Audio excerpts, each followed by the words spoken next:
essayer en fait de tracer un périmètre sur la donnée culturelle en tant que telle. À votre sens, en fait, quels sont les différents champs de création, de maintenance et d'exploitation en fait, de ces données? Je vais prendre et vous compléterez, je pense, mieux que moi-même. Je pense qu'il y a les données, il y a quand même les données de collection. C'est un peu,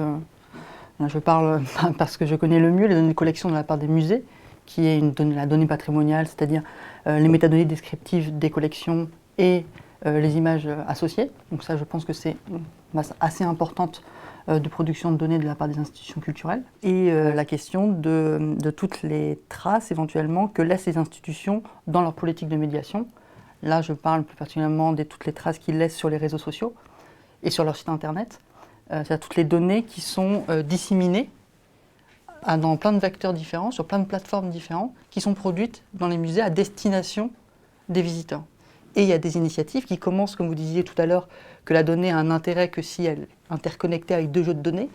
On commence à voir maintenant des initiatives, notamment américaines, où on associe les données sur Twitter. Quand une personne parle d'une peinture, on va le lier directement à l'objet de collection. Comme ça, quand on consulte l'objet de collection, on voit automatiquement le tweet qui est associé par une personne extérieure. La question derrière, pour moi, devient effectivement une question beaucoup plus politique, qui est qu'en fait,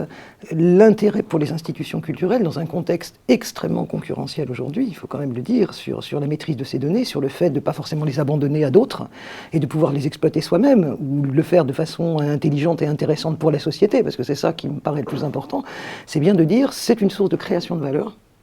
indéniable, au plan académique, au plan scientifique, au plan du rôle des musées dans la société, très importante, et là, il n'y a pas de structuration. Oui, effectivement, enfin, je pense qu'au niveau des institutions muséales qui ne se vit pas comme une entreprise, donc qui n'a pas une recherche marketing comme dans les entreprises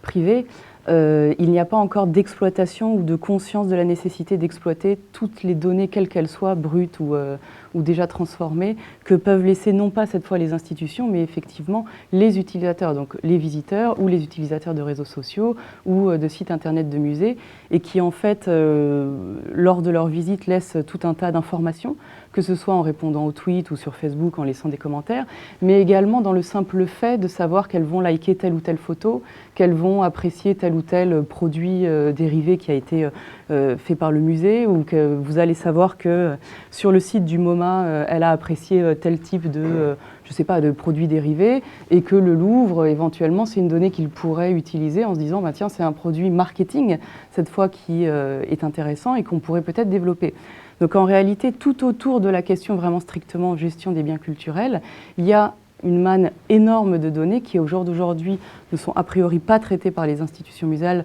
justement parce qu'elles n'ont pas les moyens ni la culture aujourd'hui d'avoir une approche marketing. Et ce qui est aujourd'hui très flagrant dans le big data, justement, c'est qu'on se rend compte que la donnée devient en elle-même une source de valeur. Et donc la donnée, ce qui n'était pas le cas avant, à part les données type œuvre de l'esprit, etc., une donnée, connaître mon adresse n'intéressait personne à part moi, ou la sécurité sociale, ce qui n'avait pas une valeur énorme, personne n'allait payer pour. Aujourd'hui, chaque donnée, même la moins intéressante, même la plus brute, a une valeur parce que transformée ou interférée avec d'autres données qui elles-mêmes potentiellement peuvent n'avoir aucun intérêt en tant que telles, va vous permettre d'aboutir à des informations qui, elles, ont une valeur énorme. Vous faites une enquête auprès des visiteurs, vous devez dire que vous répondez à un certain nombre de règles,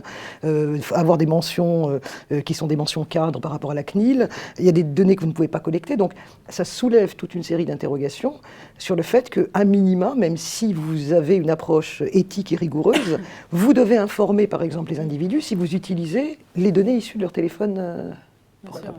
par exemple. Alors ça, c'est pas nouveau, hein, c'est quand même depuis la loi de 78. C'est pas nouveau, mais ça s'est considérablement accru parce que la sensibilité du citoyen à l'égard de l'exploitation de ces données est devenue extrêmement forte et à juste titre. Il faut se l'avouer, depuis que la CNIL a obligé les sites web à vous autoriser les cookies, le grand public s'est mis à se dire, ça y est, on nous traque. Le grand public commence à se dire, les données, ça vaut de l'argent, il n'y a pas de raison que je les donne sans qu'il y ait quelque chose en retour. S'il n'y a rien en retour, qu'est-ce qu'on peut leur offrir? C'est ça la question qu'il faut aussi se poser dans un musée, c'est de se dire, le public est peut-être prêt à me donner de l'information, mais il faut qu'il en obtienne quelque chose en retour.